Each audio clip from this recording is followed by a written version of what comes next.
بسم الله الرحمن الرحيم لم يكن الذين كفروا من أهل الكتاب والمشركين منفكين حتى تاتيهم البينة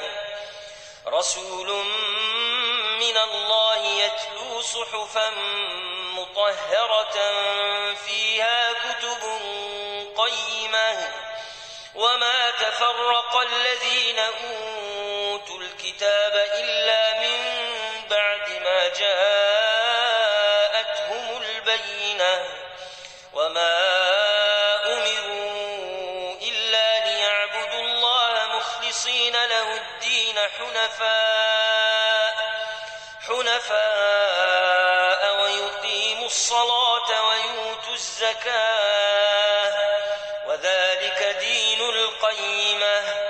إن الذين كفروا من أهل الكتاب والمشركين في نار جهنم خالدين فيها أولئك هم شر البريئة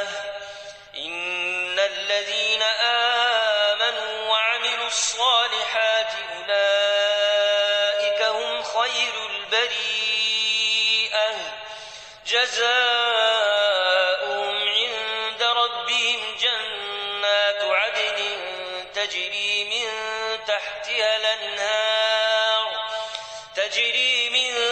تحتها الأنهار خالدين فيها